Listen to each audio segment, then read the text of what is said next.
लियो Frank मामला Georgia के कानूनी इतिहास में सबसे कुख्यात और अत्यधिक प्रचारित मामलों में से एक है। अटलांटा में एक यहूदी व्यक्ति पर एक 13 वर्षीय लड़की के बलात्कार और हत्या का आरोप लगाया गया, जो नेशनल पेंसिल कंपनी में काम करती थी, जिसका वह प्रबंधक था। फ्रैंक के लिंचिंग से 2 साल पहले यह मामला पूरे देश में जाना गया। फ्रैंक की सजा और बाद की लिंचिंग में शामिल जातिवाद का स्तर इतना अधिक था कि इसने पूरे देश में यहूदियों और अन्य लोगों को एक निर्दोष व्यक्ति की सजा के खिलाफ विरोध करने के लिए प्रेरित किया। नमस्कार दोस्तों, मैं हूं प्रदीप और आपका स्वागत है बियॉन्ड ग्रेव में, जहां हम अतीत की गूढ़ और रोमांचक कहानियों में गहराई से उतरते हैं। आज हम एक ऐसे मामले का अनावरण करेंगे जिसने केवल एक व्यक्ति की जिंदगी को नहीं, बल्कि समाज के एक पूरे ताने बाने को झकझोर कर रख दिया। लियो फ्रैंक केस।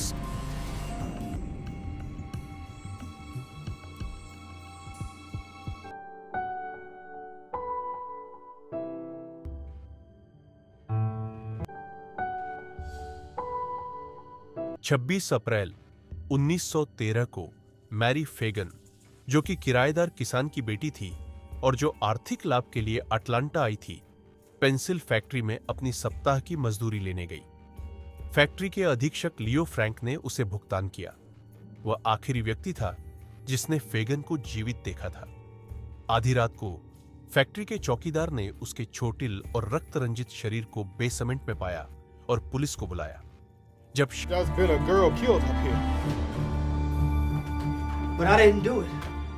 शहर को इस खबर के बारे में पता चला तो वे चौंक गए।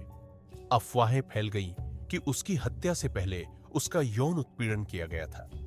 जनता ने त्वरित कार्रवाई और त्वरित न्याय की मांग की। क्योंकि प्रत्यक्षदर्शियों के बयान ने फ्रैंक और फेगन दोनों को उनकी मौत से पहले कारखाने में रखा, पुलिस 27 अप्रैल की सुबह फ्रैंक के घर पूछताछ के लिए पहुंची। You know a girl named Mary Fagan? No, I don't know any girl named Mary Fagan. Frank ने फेगन को नाम से जानने से इनकार किया, लेकिन पुलिस ने बताया कि वह नर्वस लग रहा था। फिर डिटेक्टिव्स ने फ्रैंक को फेगन के शव को देखने और अपराध के दृश्य पर ले जाया, जहां उन्होंने उसके व्यवहार का अवलोकन किया। इससे यह निष्कर्ष निकाला कि वह तत्काल के लिए हत्या का दोषी नहीं था। फ्रैंक को 29 अप्रैल को फेगन के अंतिम संस्कार के शाम को गिरफ्तार किया गया, जब उसकी हत्या को लेकर जन आक्रोश चरम पर पहुंच गया। मामले को सुलझाने के लिए दबाव में डिटेक्टिव्स ने पहले दी गई जानकारी की फिर से जांच की। एक युवा श्रमिक ने कहा कि जब वह फेगन के बाद अपनी मजदूरी लेने आई तो उसने फ्रैंक को नहीं देखा, जबकि फ्रैंक ने कहा था कि वह फेगन के जाने के बाद कम से कम 20 मिनट तक कारखाने में रहा। रात के पहरेदार ने कहा कि फ्रैंक ने 26 अप्रैल को बाद में कारखाने को फोन किया था, यह देखने के लिए कि सब कुछ ठीक है, जो उसने You know पहले a कभी girl नहीं किया named था। Mary Fagan? इसी आधार No, पर I Leo don't know Frank any को girl named गिरफ्तार Mary किया Fagan. गया। फ्रैंक की गिरफ्तारी से पहले 4 पुरुषों को फेगन के हत्या के संबंध में 27 और 28 अप्रैल 1913 के बीच गिरफ्तार किया गया। आर्थर मुल्लिनेक्स, एक ट्राम चालक जो फेगन के साथ उनकी मौत से पहले की रात देखा गया। न्यूटली, वह काला रात का पहरेदार जिसने फेगन का शव पाया। जॉन गैंड, कारखाने का पूर्व लेखापाल, और गॉर्डन बैली, कारखाने का लिफ्ट ऑपरेटर। 1 मई को जिम कॉनली, एक काला सफाई कर्मी जिसे फेगन के शव को नष्ट करने में मदद देने के लिए मजबूर करने का आरोप लगाया गया था, को गिरफ्तार किया गया, जब उसे एक शर्ट से रक्त के धब्बे धोते हुए पाया गया। हालांकि कॉनली पर कोई आरोप नहीं लगाया गया और वह फ्रैंक के खिलाफ राज्य का मुख्य गवाह बन गया, जिसने कम से कम 4 विरोधाभासी हलफनामे प्रदान किए, जिसमें बताया गया कि कैसे फ्रैंक ने उसे फेगन के शव को नष्ट करने में मदद करने के लिए मजबूर किया। मुख्य रूप से उस सफाई कर्मी की गवाही के आधार पर, जिसे वकील जनरल ह्यू एम डॉर्सी के आदेश पर ट्रायल से पहले 6 सप्ताह तक अलग रखा गया था, जूरी ने आरोपी को दोषी ठहराया। फ्रैंक के वकील कोनली की गवाही को तोड़ने में असफल रहे। उन्होंने यह भी सबूत पेश करने की अनुमति दी कि फ्रैंक ने अपने कर्मचारियों में कई लड़कियों और शायद लड़कों के साथ संबंध बनाए थे। अटलांटा वासियों ने दोष सिद्धि की उम्मीद की। उन्होंने अदालत के भवन को घेर लिया, प्रत्येक दिन अभियोजक का स्वागत किया, और जब जूरियों ने 20-25 दिन की सुनवाई के बाद फ्रैंक को दोषी ठहराया तो वे जोर जोर से जश्न मनाने लगे। Guilty! Guilty! सितंबर की शुरुआत में ट्रायल के परिणाम के कुछ ही हफ्तों के भीतर फ्रैंक के दोस्तों ने उत्तरी यहूदियों से सहायता मांगी, जिसमें अमेरिकन जूइश कमेटी के संवैधानिक वकील लुई मार्शल शामिल थे। मार्शल ने अपील में शामिल करने के लिए जानकारी के बारे में सलाह दी, लेकिन फ्रैंक के जॉर्जिया के वकीलों ने उनकी सलाह को अनसुना कर दिया। फ्रैंक के वकीलों ने जॉर्जिया के सुप्रीम कोर्ट में 3 लगातार अपीलें दायर की और यूएस सुप्रीम कोर्ट में 2 और सभी प्रक्रियागत मुद्दों पर, जैसे कि जब फैसला सुनाया गया तो फ्रैंक की अनुपस्थिति और जूरी पर डाले गए अत्यधिक सार्वजनिक प्रभाव के बारे में।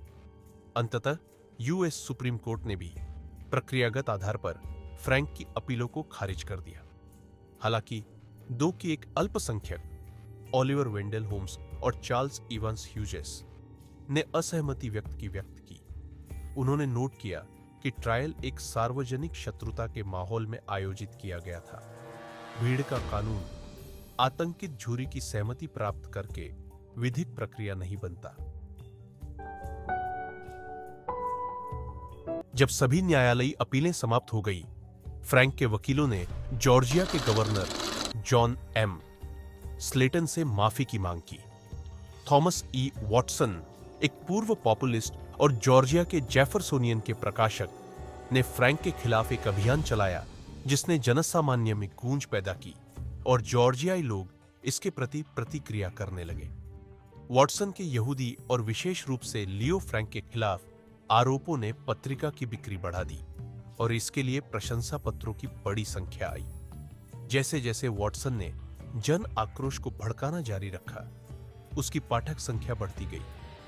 जब स्लेटन ने मामले की समीक्षा की तो जनसंख्या पर अदालत के निर्णयों को बनाए रखने का भारी दबाव था। स्लेटन ने 10,000 से अधिक पृष्ठों के दस्तावेजों की समीक्षा की, उस पेंसिल कारखाने का दौरा किया जहां हत्या हुई थी, और अंततः यह निर्णय लिया कि फ्रैंक निर्दोष है। हालांकि उन्होंने सजा को जीवन कारावास में कम कर दिया, यह मानते हुए कि फ्रैंक की निर्दोषता अंततः पूरी तरह से स्थापित हो जाएगी और उसे मुक्त कर दिया जाएगा। स्लेटन के इस निर्णय ने जॉर्जिया की अधिकांश जनता को क्रोधित कर दिया, जिसके परिणाम स्वरूप अटलांटा में दंगे भड़क उठे। साथ ही कुछ अधिक उग्र विरोधियों द्वारा गवर्नर के निवास की ओर मार्च किया गया। गवर्नर ने मार्शल लॉ की घोषणा की और नेशनल गार्ड को बुलाया। जब स्लेटन का गवर्नर का कार्यकाल कुछ दिन बाद समाप्त हुआ तो पुलिस ने उन्हें रेलवे स्टेशन तक एस्कॉर्टेड किया, जहां वह और उनकी पत्नी एक ट्रेन में सवार हुए और राज्य छोड़ दिया और 1 दशक तक वापस नहीं लौटे।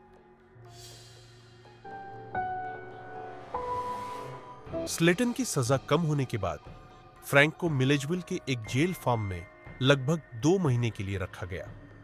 उसके आंतरिक समय के दौरान एक साथी कैदी ने चाकू से फ्रैंक की गला काट दिया, हालांकि वह बच गया।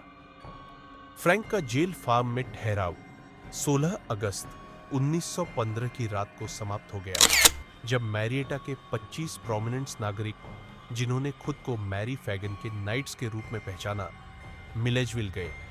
फ्रैंक को उसकी सेल से बाहर निकाला और उसे मैरिएटा वापस ले गए, जो फैगन का जन्म स्थान था, जहां उन्होंने उसे एक ओक के पेड़ से लटका दिया।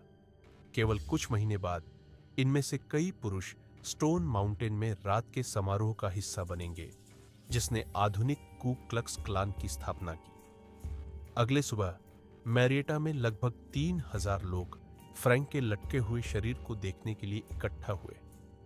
भीड़ धीरे धीरे बेताब हो गई और अंतिम संस्कार करने वालों को फ्रैंक के शरीर को और अधिक क्षति पहुंचाने से पहले उसे छीनना पड़ा।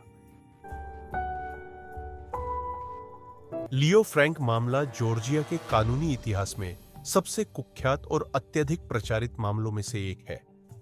एक यहूदी व्यक्ति जो अटलांटा में था, पर नेशनल पेंसिल कंपनी में काम करने वाली एक 13 वर्षीय लड़की के बलात्कार और हत्या का मुकदमा चला और उसे दोषी ठहराया गया। 2 साल बाद फ्रैंक के लिंचिंग से पहले यह मामला पूरे देश में प्रसिद्ध हो गया। फ्रैंक की सजा और उसके बाद की लिंचिंग में शामिल एंटीसेमिटिज्म की मात्रा इतनी अधिक थी कि इसने देश भर में यहूदियों और अन्य लोगों को एक निर्दोष व्यक्ति की सजा के खिलाफ विरोध करने के लिए प्रेरित किया। फ्रैंक के परीक्षण ने व्यापक प्रभाव डाले। इसने यहूदी दक्षिणवासियों में डर पैदा किया, जिससे वे अगले 50 वर्षों तक क्षेत्र में अपने व्यवहार पर ध्यान देने लगे, जब तक नागरिक अधिकार आंदोलन ने महत्वपूर्ण बदलाव नहीं लाए। लेकिन इसने एंटी डिफेमेशन लीग के गठन को भी प्रेरित किया, जो देश के प्रमुख नागरिक अधिकार संगठनों में से एक है।